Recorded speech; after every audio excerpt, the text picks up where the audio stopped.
Bom, hoje nós vamos falar sobre as unidades de conservação.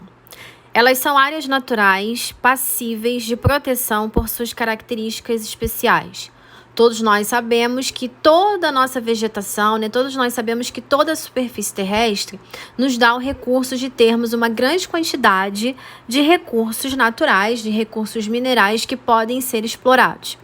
E visando o bem-estar, da fauna e também da flora, há a necessidade de termos essas unidades de conservação, justamente para quê?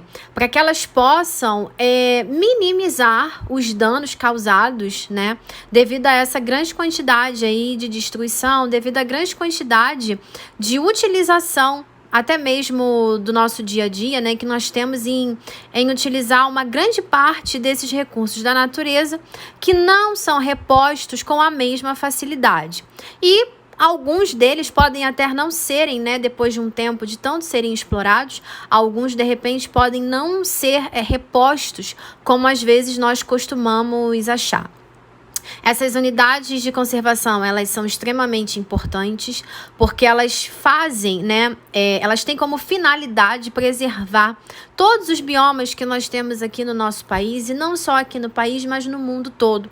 É extremamente importante que se exista essas fiscalizações para que o homem, ele não venha degradar o meio ambiente com uma certa intensidade, com uma certa facilidade, digamos assim, maior do que aquilo até mesmo que nós já temos. E como eu disse antes, nós precisamos preservar tanto a nossa fauna quanto a nossa flora, até porque a quantidade de recursos que nós temos na superfície terrestre, eles não são recursos dispostos de uma forma igual. Por exemplo, a mesma quantidade de recursos que nós temos aqui não é a mesma que teremos em outros lugares. Nesse mapa do Brasil, por exemplo, vocês podem reparar aonde nós temos todas as unidades de conservações naturais aqui no nosso país, distribuídas por cada região brasileira. Vocês podem reparar que existem várias, tá? E todas elas são super fiscalizadas, pelos órgãos responsáveis por essa intensa fiscalização. Tudo sempre para poder prevenir ao máximo esse processo de desmatamento que ocorre em massa, Nós também temos aqui os tipos de unidades de conservação. Nós temos aquelas que são por proteção integral, mas também temos aquelas que são de uso sustentável, que são extremamente importantes. E como consequências dessas unidades de conservação, nós temos processos de desmatamento, nós temos caças ilegais, nós temos os incêndios, e nós temos as queimadas que muitos ocorrem em várias áreas do nosso país.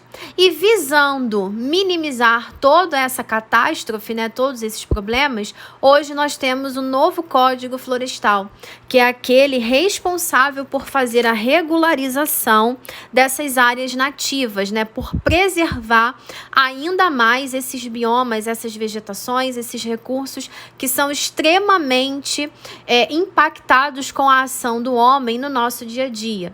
Porque à medida que nós vamos evoluindo, a tendência é que nós, seres humanos, venhamos a destruir ainda mais essas florestas e fazendo essas degradações.